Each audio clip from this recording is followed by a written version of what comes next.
Hi, it's Chris with Implied Music, and I'm back with my second installment as I compose the music for the play, The Sound Inside. I'm still working on themes.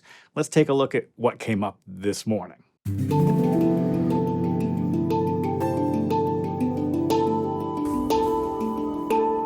So The Sound Inside is a two-hander, as they say in the theater. It's a two-person drama about a Yale writing professor and her student. There are elements of mystery and suspense. It reads a little bit like a thriller. You kind of don't know what's going on. But it's also an interesting portrait of the professor, really, I think mostly is the central figure, Bella.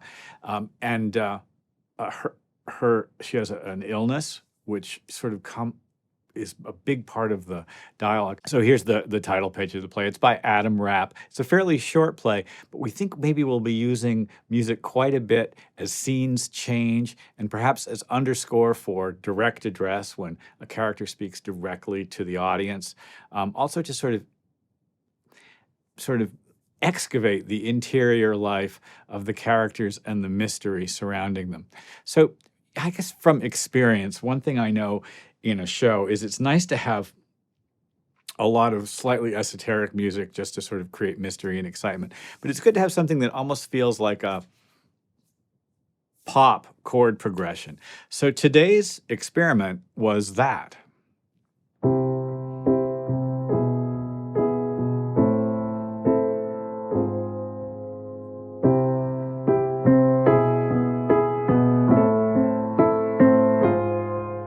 So this chord progression is simply C, E major, A minor, F minor. And you can see how the chord voicings create a smooth flow. And also it's a simple 4/4 propulsion. I could easily imagine top lining this. The right kind of beat might be good. We use music like this for the curtain call sometimes, right? We need to have something like this. And I like to have this sense of familiarity for an audience to hang their ears on. Now, that chord progression is kind of popular right now. We've heard something very much like it starting back with Radiohead in the old days, Creep.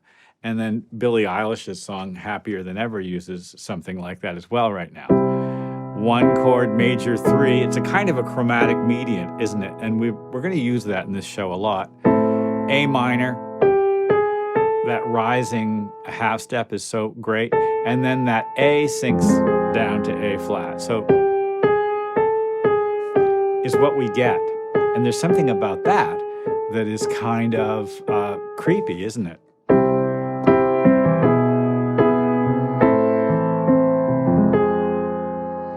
Well, it's a pop song with a creepy progression, and I love that.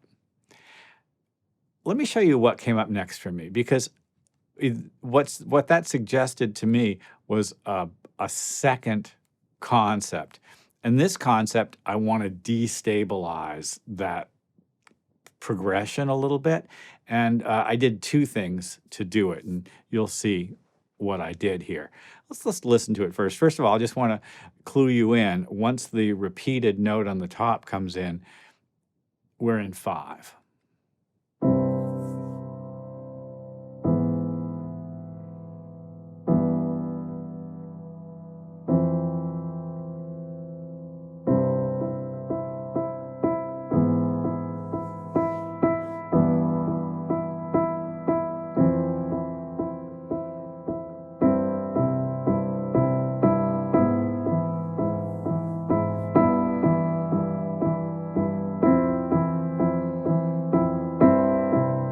So this begins in C and then moves to E major as well. You can hear that happening, I presume.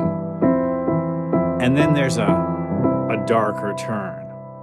The E major becomes E minor and then sinks down to an F major 7. Now, this took a little more work for me, and I'll tell you why. And I want you to look closely at the voice leading here. That is to say, let's just look at these notes. Now, my C chord is over the G. there's a C, there's another C, and there's an E. Good four-part writing doesn't double thirds, so I had to think carefully about how to do that. Now, the next movement to E major means that the G has to go up to G sharp. And if I'd taken this down to B, I think it would have been quite dark. So instead, we go up to E, there's another B, there's an E. The G sharp, the third, is on the bottom.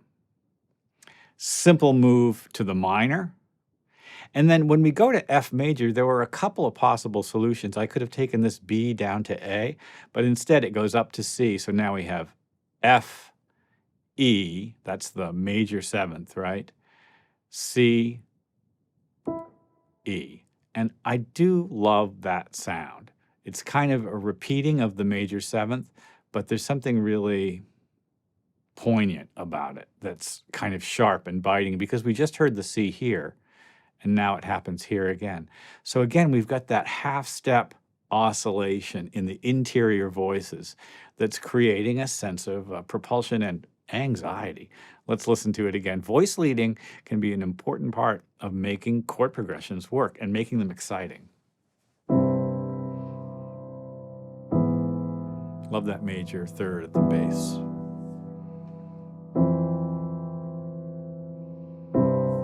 And now that E just sits on top. It's doing a different job in each chord, isn't it? And then the bass comes in with a simple oscillation. 1, 2, 3, 4, 5, 1.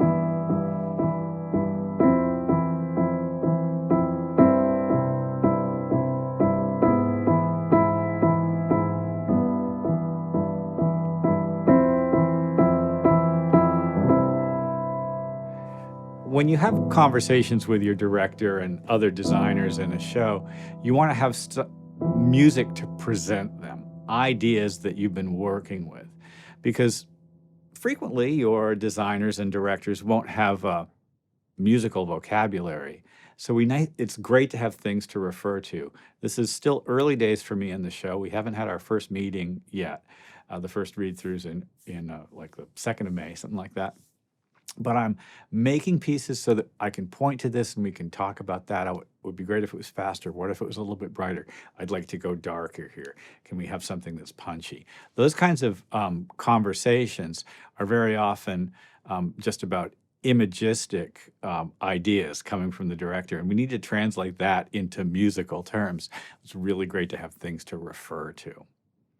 The play itself will premiere 3rd week of May, something like that.